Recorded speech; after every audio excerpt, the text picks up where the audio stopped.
နဲ့ကြောင့်အမှုပညာရှင်တဦးကိုဖိတ်ခေါ်ထားပါတယ် Happy Chinese New Year ပါအစီအစဉ်တိုင်းမှာစီပြောင်းခံစားပေးကြပါMRB ရဲ့မြင့်မြတ်မှုကိုစနစ်ထက်သို့ဖိတ်ခေါ်ပြစီဒီနေ့ည MRB ရဲ့ VIP အုံနာမိတ်ဆုံစားပွဲကိုတက်ရောက်လာကြတဲ့ကျမတို့1-2အုံနာနဲ့အဲ့တဲ့တော့အပေါင်းကအထူးပင်ကျေးဇူးတင်ရှိပါတယ်။အဆူချင်းစီစာမဲထောက်သားပါမယ်။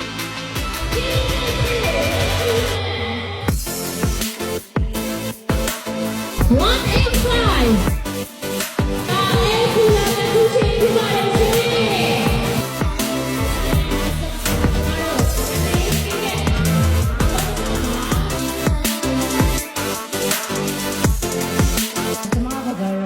ရှမ်းပြည်ပြည်တဲ့အတွက်ကြောင့်ရန်ကုန်မှာဒီခုကိုကြိုက်တယ်။ဒါပေမဲ့ဒီနော်ကြောင်ညာလာလေးကို2021မှာတွေ့ရ။ဟုတ်။ဒီတဲ့ခါကျတော့ဒီပတ်ဝန်းကျင်လေးလာကြည့်ရခါကျတော့တဘာဝဆန်တယ်ပေါ့နော်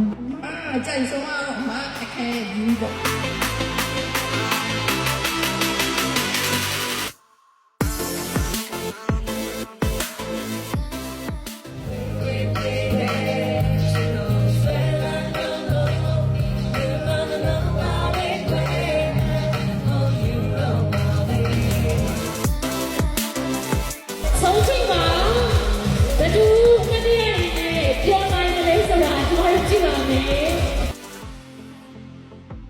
ကျမတို့ဝင်ဝင်လာပါတယ်ကိုတိုးကြပါစိတ်ပြီးသားစုဝင်နေတဲ့အတူတူပုံမှုပျော်ရွှင်ချမ်းမှာ